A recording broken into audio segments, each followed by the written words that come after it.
Hey everyone, tonight we're drifting back to a place where the air was hot, the Nile was muddy, and most people were far too busy hauling giant stones to care about your personal problems. Yes, we're going to ancient Egypt, and, as usual with old civilizations, the more you look at them, the stranger they get.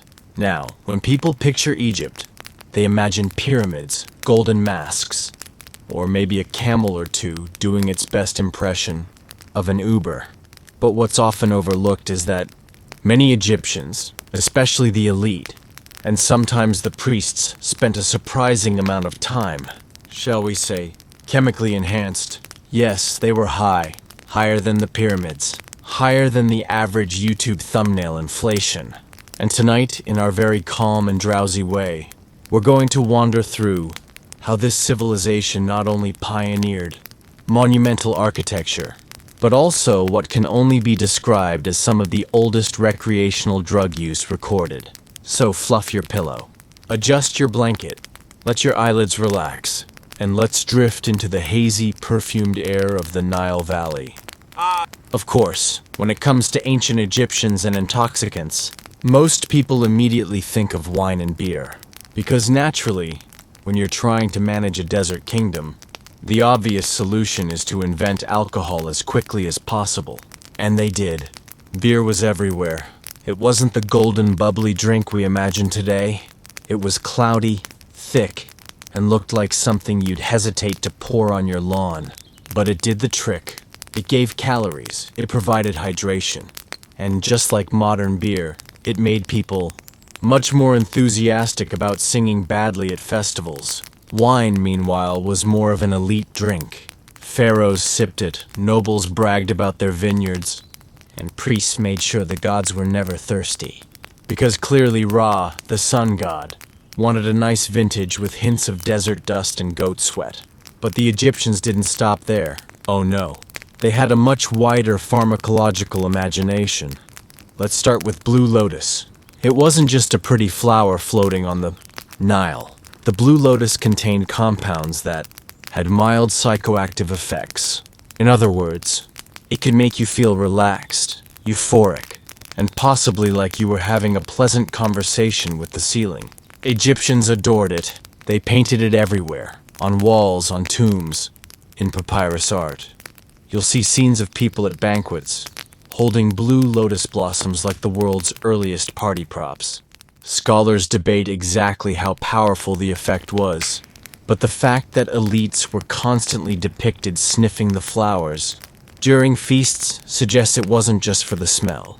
Imagine a pharaoh reclining after a hard day of oppressing peasants, swirling his wine, and thoughtfully inhaling a blue lotus blossom, while wondering why the gods hadn't answered his last 3 prayers. That was Egypt's version of a chill evening. Now, while the lotus was elegant, there were other less glamorous substances. Mandrake was another favorite. You might know it from Harry Potter, where the root screams like a banshee when pulled out of the ground. The Egyptians weren't worried about screaming roots, but they did notice mandrake had sedative and hallucinogenic properties. In small doses, it could relax you. In larger doses, it could kill you, which made it the ancient equivalent of playing Russian roulette with herbal tea. Still, they mixed it into wine, probably to make their parties both more interesting and more unpredictable. Picture this: a banquet where the guests are sipping mandrake wine, lotus blossoms tucked behind their ears, while professional dancers twirl. Somewhere in the background, a priest is furiously calculating whether this qualifies as sacrilegious. Of course, Egyptians also knew their way around hemp. There's some debate about how widespread cannabis was in ancient Egypt, but residues suggest it was known and possibly used medicinally. They weren't rolling joints by the Nile, but it seems they had a sense of its effects. It wouldn't be surprising. After all, if you're a scribe stuck in a sweltering temple, writing the same hymn to Horus for the 1000th time, a little something to take the edge off probably seemed appealing. Now, one of the more ironic aspects of Egyptian intoxicants is that priests often use them in rituals. Yes, the people responsible for keeping Divine order sometimes relied on altered states, because nothing says spiritual authority like trying to commune with the gods while halfway to hallucinating a giant scarab beetle giving you life advice.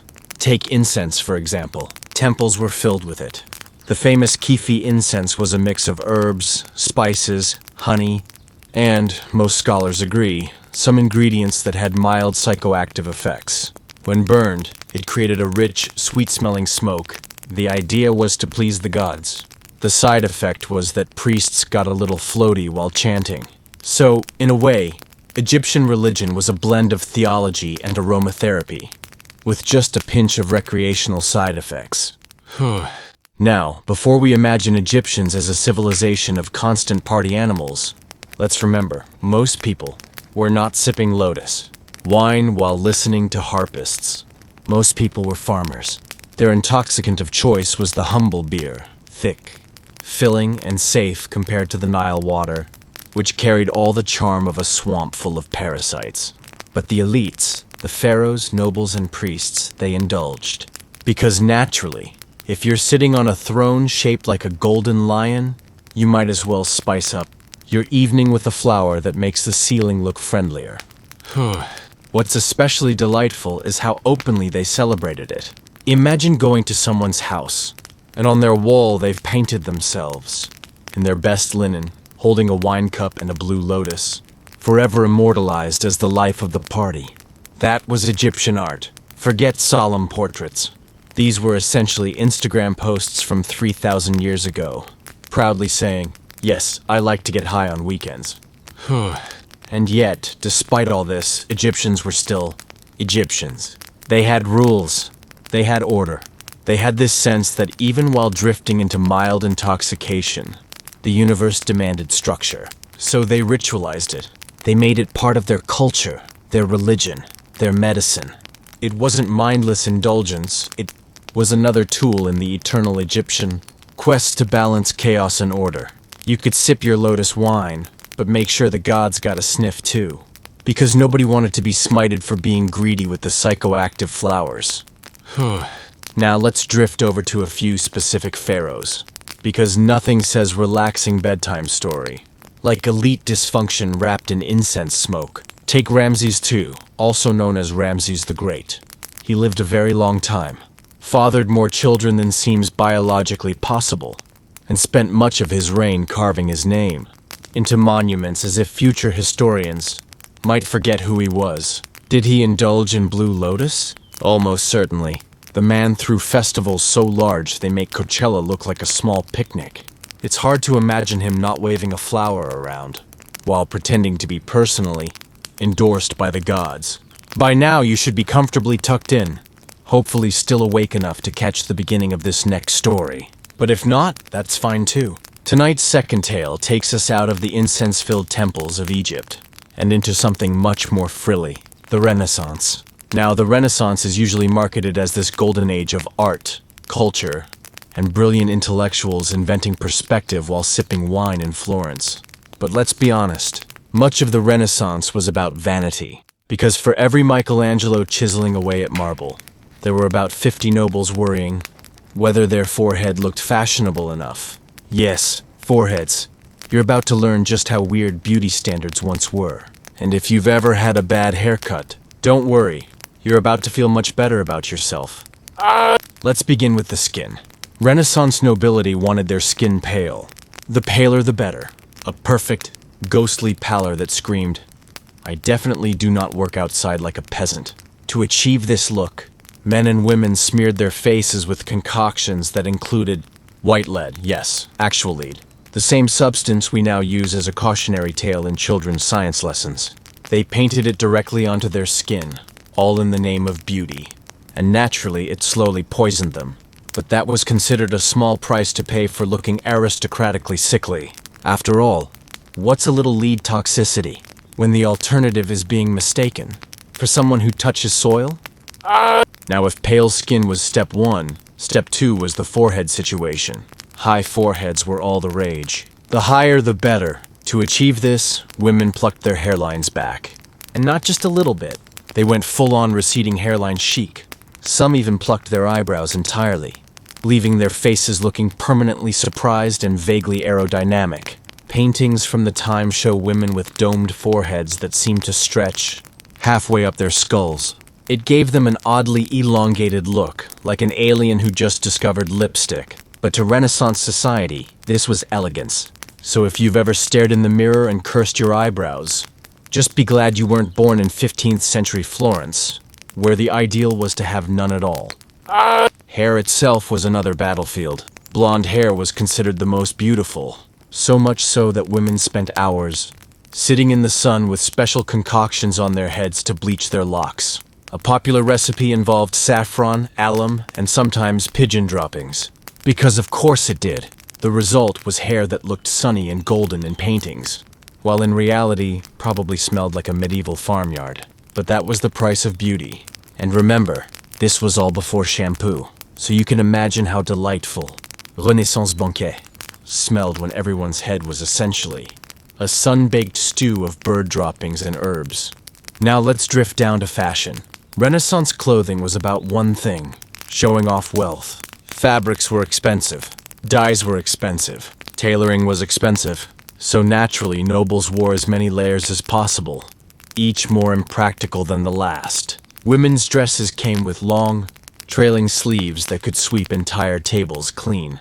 The skirts were wide, stiff, and heavy, often requiring assistance just to walk through a doorway. Men, meanwhile, strutted around in tight doublets and padded codpieces. If you don't know what a codpiece is, it was essentially a decorative pouch attached to the front of men's trousers, designed to draw attention to, well, you can guess. At first, codpieces were practical, covering up gaps in men's hose. But like all fashion, practicality was soon abandoned. The pouches grew larger and larger, until men were basically walking around with fabric balloons tied to their hips, insisting it was dignified. It was less about anatomy and more about ego. So if you ever find yourself embarrassed by a fashion trend, remember, Renaissance, men literally competed over who had the biggest stuffed pouch dangling from their waistline. Cosmetics didn't stop with skin whitening. Women used rouge made from crushed cochineal insects to redden their cheeks. They applied belladonna drops to their eyes, dilating their pupils to achieve what was considered a doe-eyed look. The name belladonna, of course, means beautiful lady. It also happens to be extremely poisonous, which is a recurring theme in Renaissance beauty. Does it look good? Great. Will it kill me? Oh well. Teeth whitening was attempted with a variety of powders, some of which contained ground pumice, which, as you might imagine, worked about as well as brushing your teeth with sandpaper. But hey, at least their smiles gleamed for the brief window before their enamel disintegrated. Perfume was everywhere, and thank goodness, because bathing was rare and hygiene was medieval, despite all the Renaissance marketing. People doused themselves in strong scents to mask the underlying reality. A noble might look like a glowing marble statue in a portrait, but in person they smelled like lead powder, bird droppings, and desperation, hastily covered with rose oil. Now, beauty and fashion weren't just personal choices, they were politics.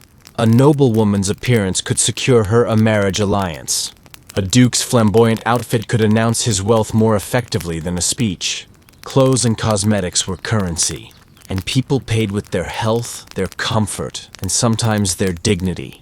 Consider Isabella d'Este, the Marchioness of Mantua. She was known as the First Lady of the Renaissance, admired for her style.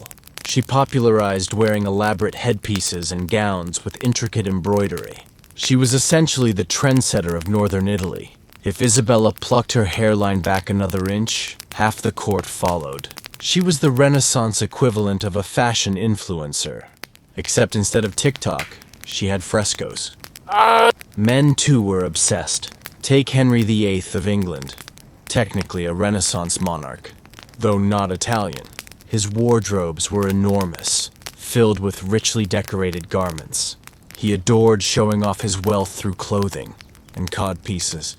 Especially codpieces, the size of his was rumored to be, let's just say, ambitious, and painted portraits were adjusted accordingly. Because if you're king, your court painter is not going to say, "Sire, perhaps we tone that down a bit." So, what's the takeaway from Renaissance beauty and fashion? That it was all about appearances. Never mind that your face cream was laced with lead. Never mind that your codpiece looked like you were smuggling fruit. What mattered was the illusion.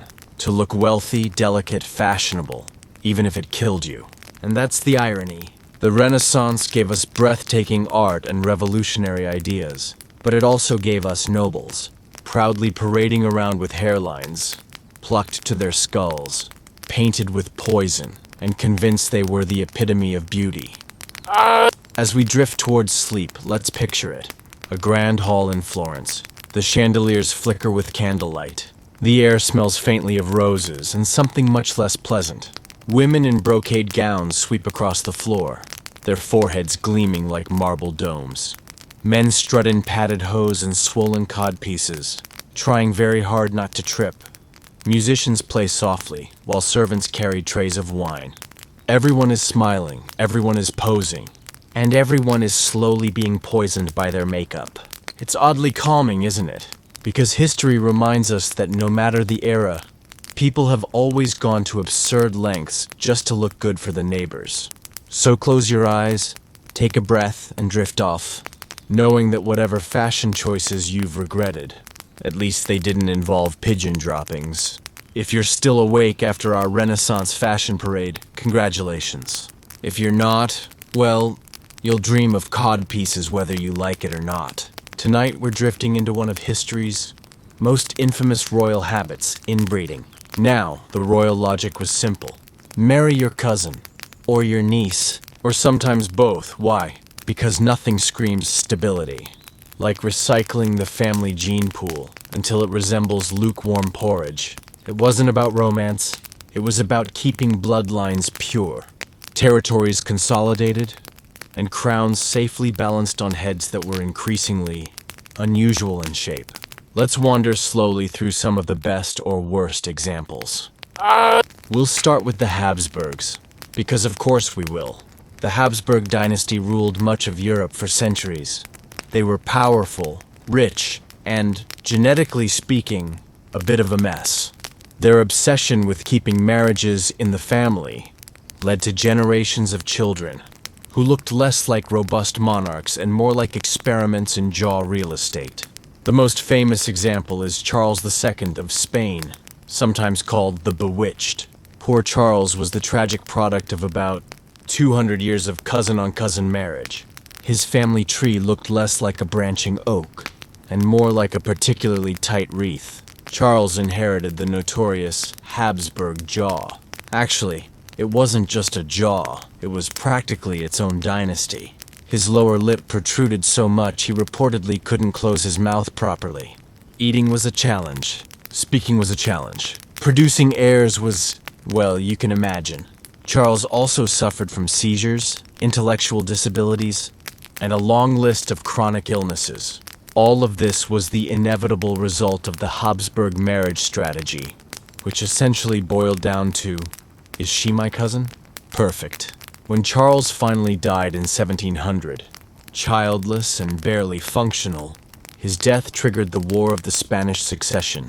Entire countries went to war because the Habsburgs couldn't resist marrying their nieces. Let's drift sideways to another dynasty, the Tudors. Now, the Tudors weren't quite as famously inbred as the Habsburgs, but they certainly dabbled. Consider Henry VIII, whose obsession with producing a male heir eventually led to him marrying 6 times. But the real issue wasn't the wives.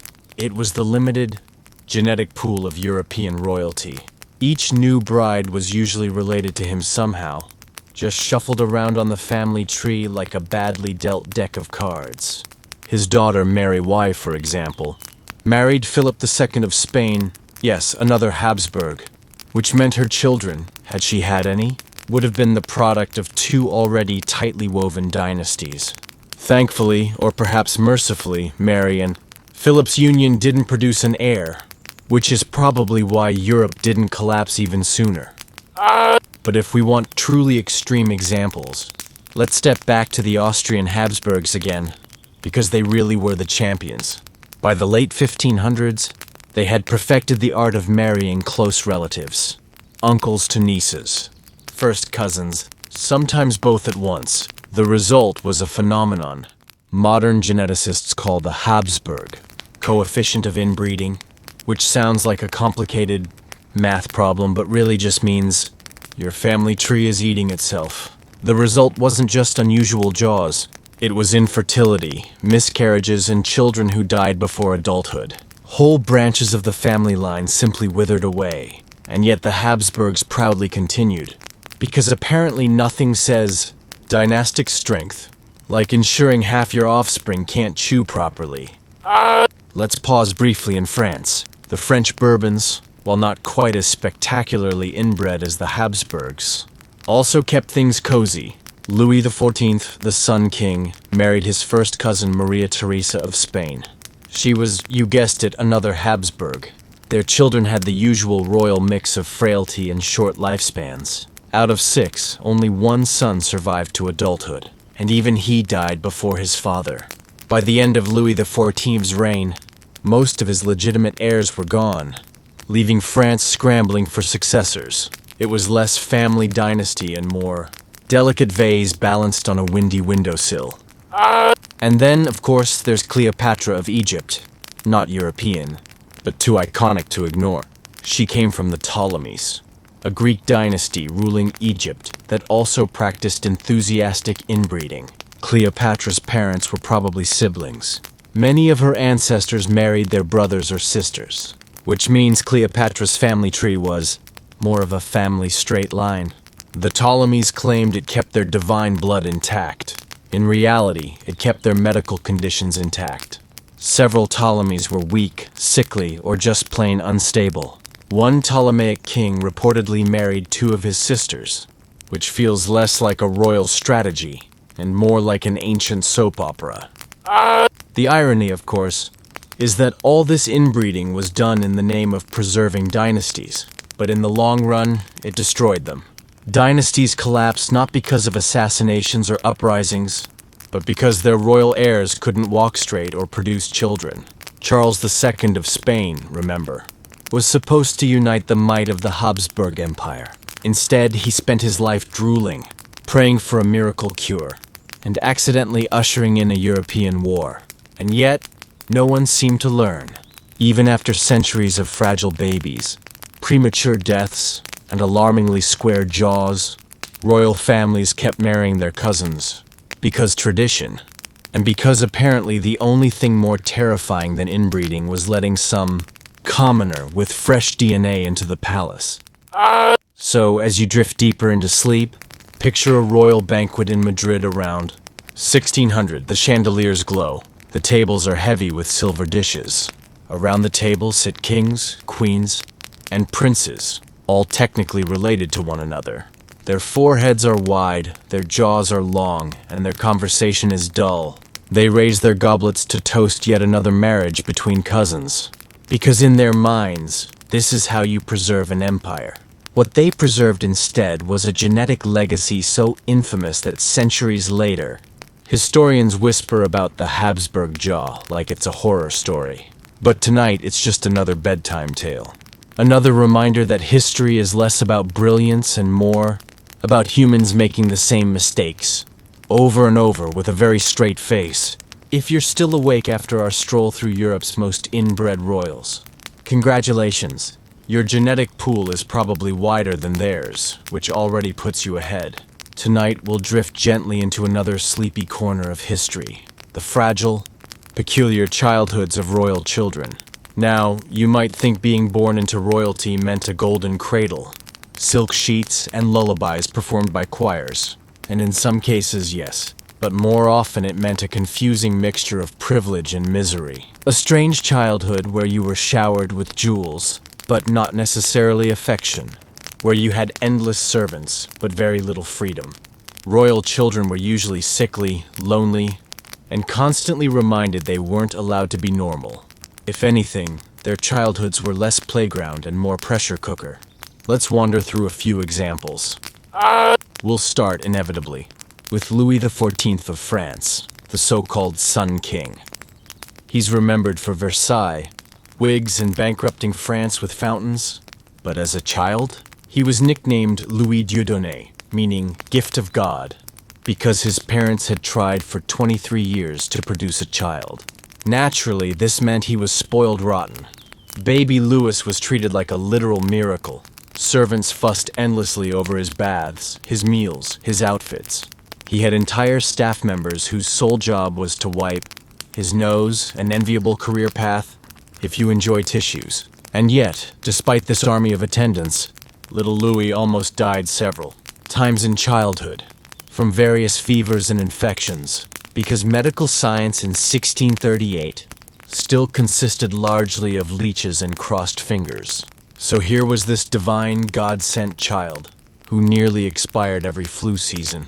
Not the most reassuring start for a future king. Or take Mary, Queen of Scots. She was crowned queen when she was just 9 months old, which sounds impressive, until you realize she was far too young to even sit up properly on the throne.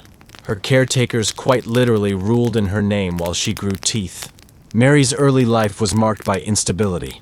She was shipped off to France at age 5, betrothed to the French Dauphin, and raised in a glittering court that treated her more like a diplomatic chess piece than a child.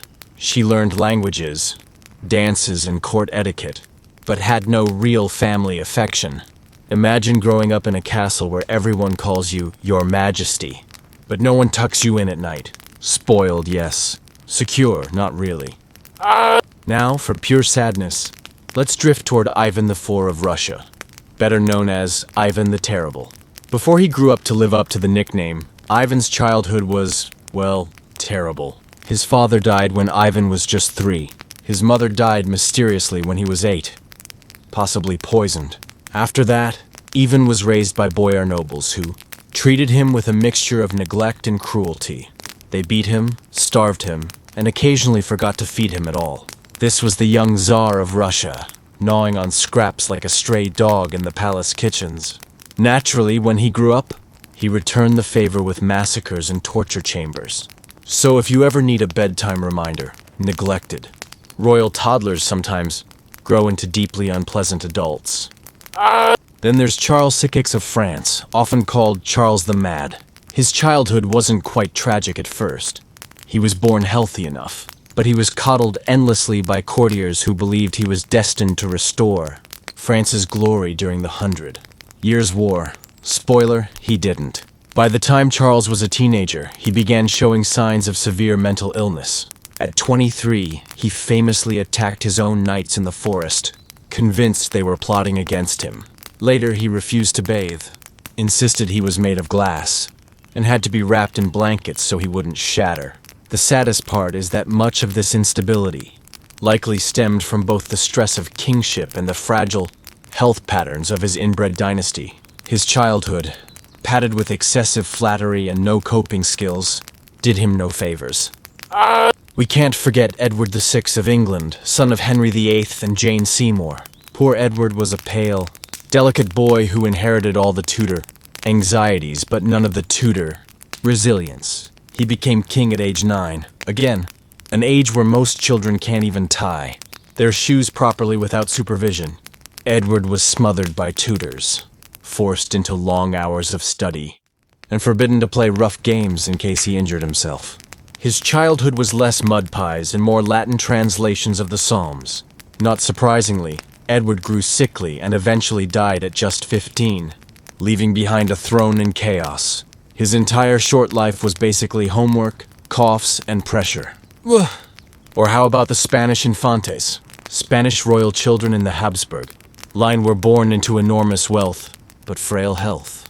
Many were sickly from birth, thanks to centuries of cousin marriages. They were swaddled in brocade, placed in gilded cradles, and often died before reaching adolescence. Whole nurseries in Madrid were more mausoleum than playground, filled with portraits of children who didn't live long enough to sit for a second one. One tragic example was Don Carlos, Prince of Asturias, son of Philip II.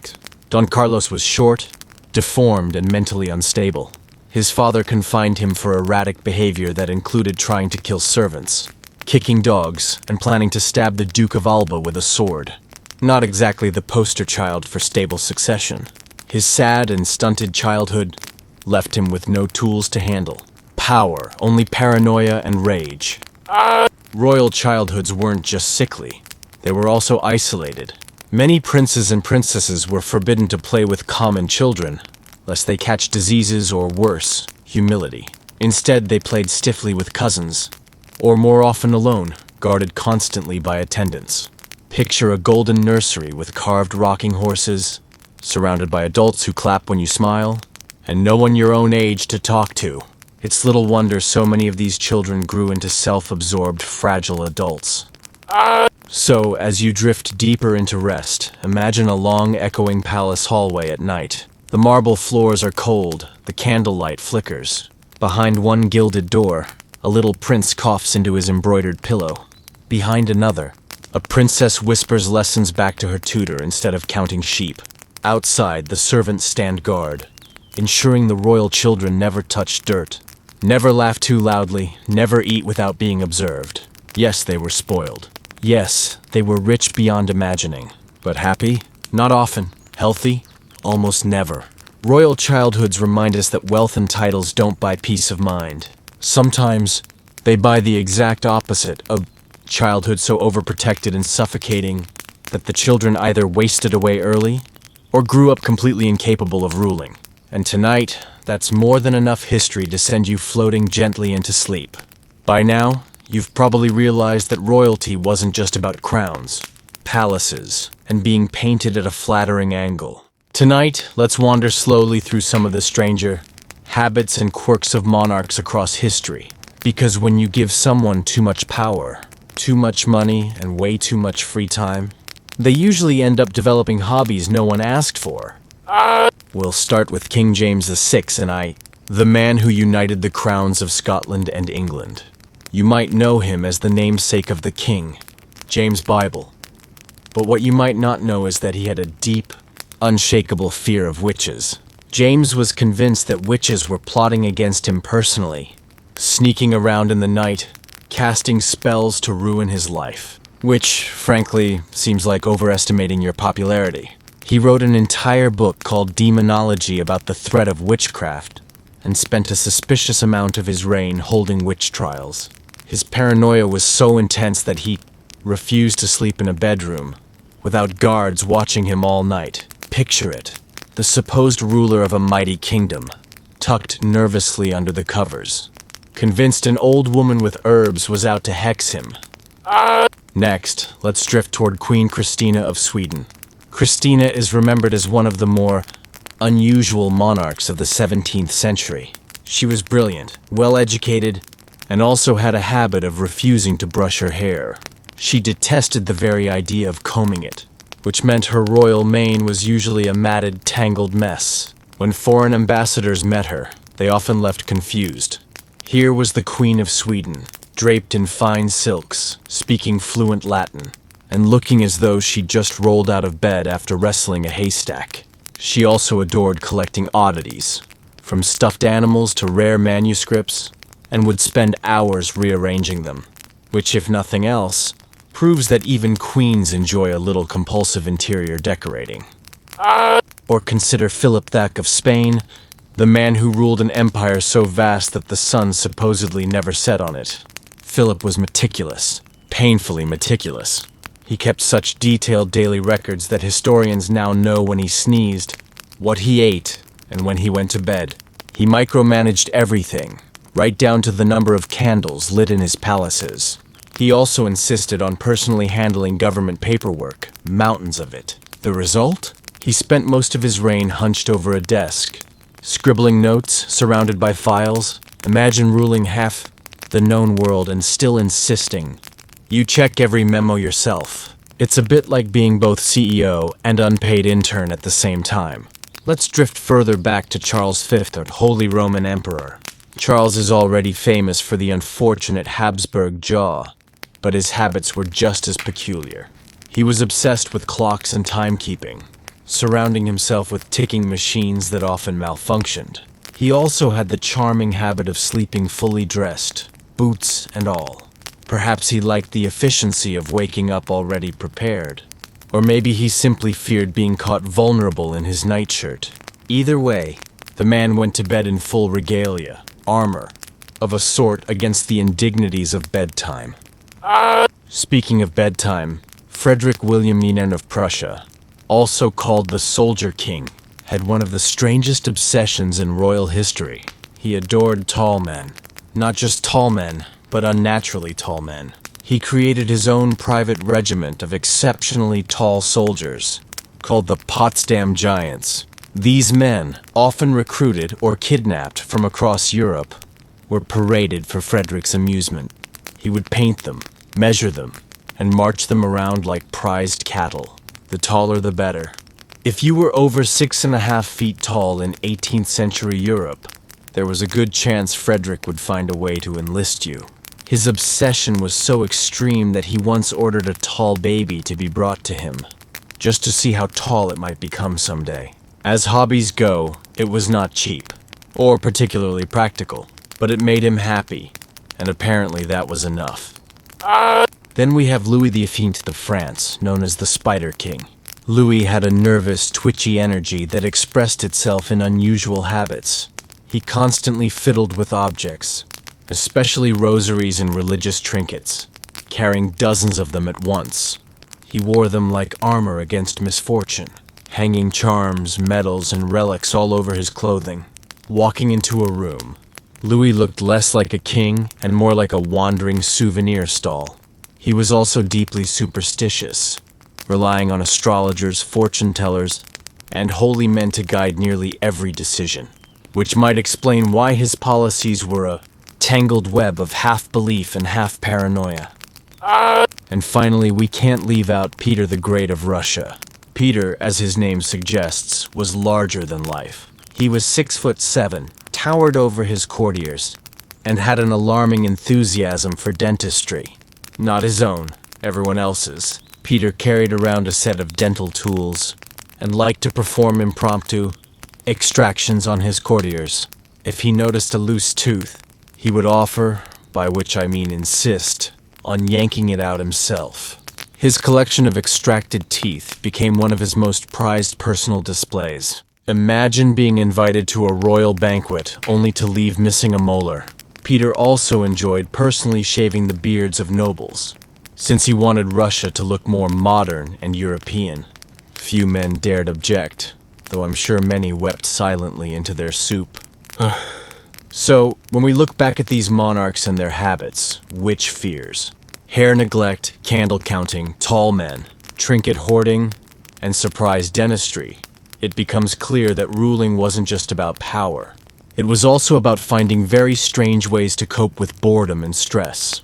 And tonight, as you drift into sleep, just imagine the soft ticking of Charles V's clocks, the shuffle of Frederick's tall soldiers, or Peter the Great looming over you with pliers in hand, whispering gently, "Just one tooth. Don't worry, it's history now." Tonight we're drifting into the soft-lit world of royal families.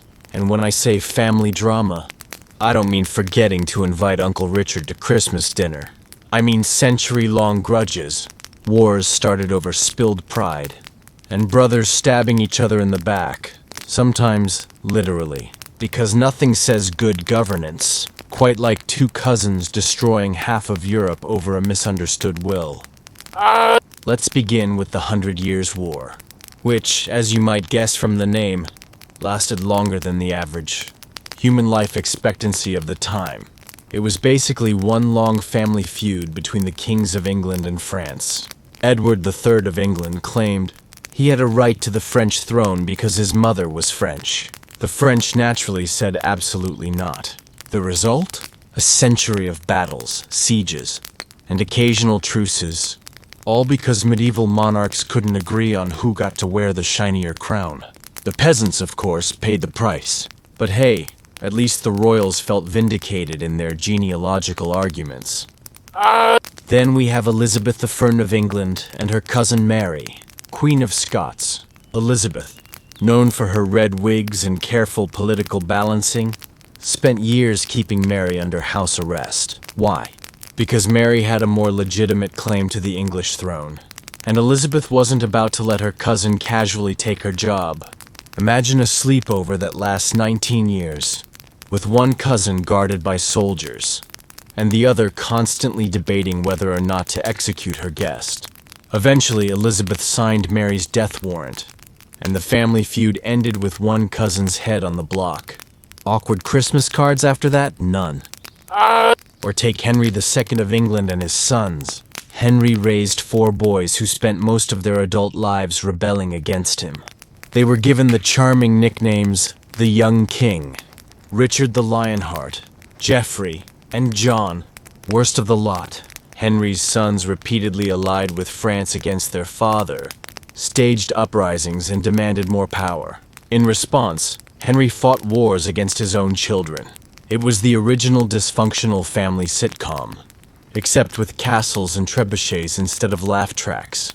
By the end, Henry died heartbroken, betrayed by all his sons except John, which is tragic, because John later became one of the worst kings in English history. Family loyalty clearly wasn't their strong suit. Meanwhile, over in Spain, the Habsburgs made a habit of infighting. Cousins married cousins, brothers fought brothers, and by the 17th century, their family tree resembled less a tree and more a withering bush. Succession disputes often led to violent quarrels, and when they ran out of male heirs, they simply recycled titles between uncles, nephews, and more cousins. The result was endless feuds, fragile alliances, and monarchs who were so inbred they could barely rule without collapsing into illness. Royal family drama, in this case, wasn't just personal, it was hereditary. If there's one thing we can take from this sleepy walk through history, it's this. No matter how much gold you pile in your treasury, or how many titles you inherit, you can't escape petty family arguments, especially if your family happens to rule half the known world. Let's soften things now and wander into a lighter corner of monarchy. Royal pets. Because what's the point of being king or queen if you can't own something slightly ridiculous and alive? Take Louis XV of France, who kept a private zoo at Versailles. Among his pets were parrots, monkeys, and even exotic big cats. He would sometimes invite courtiers to watch feeding time, because nothing says absolute monarchy like showing off a tiger that could eat them if it got bored. Then there's Emperor Caligula of Rome, who allegedly adored his horse, Incitatus. The horse had a marble stable, jeweled collars, and a household of servants. Ancient gossip even claimed Caligula planned to make the horse a consul of Rome. Whether that's true or not, the horse certainly lived better than most humans in the empire. Catherine the Great of Russia had a deep love of dogs, specifically Italian greyhounds. She doted on them constantly, keeping them by her side in court, in her carriages, even in her private chambers. Foreign ambassadors were forced to bow not only to Catherine, but to the little greyhounds scampering around her throne. In Britain, royal pets became practically a tradition. Queen Victoria adored her spaniel Dash, treating him like family. Meanwhile, George III kept a menagerie that included kangaroos, ostriches, and even a zebra, gifts from explorers trying to impress him. The zebra, confused by the English climate, spent most of its days looking vaguely annoyed. Pets weren't just companions, they were symbols of status. An elephant at court, a parrot from the New World, or a tiger lounging on palace grounds all said the same thing. We're richer than you, and we have no idea what to do with it. So tonight, we've drifted from inbred monarchs to miserable childhoods, from odd habits to family feuds, and even into the strange, furry corners of royal pet ownership. If there's a pattern, it's that monarchs, despite their crowns and jewels, were just as odd, insecure, and dysfunctional as the rest of us. Often more so. As you sink deeper into rest, imagine the flicker of torchlight in a great hall, the soft shuffle of servants in velvet slippers, and the whisper of court gossip echoing off the stone walls. Somewhere in the background, a king is measuring his candles, a queen is ignoring her hairbrush, and a prince is coughing into silk sheets. Strange people, strange lives. But now, they're just history. And with that, let's close the book for tonight. Sleep well.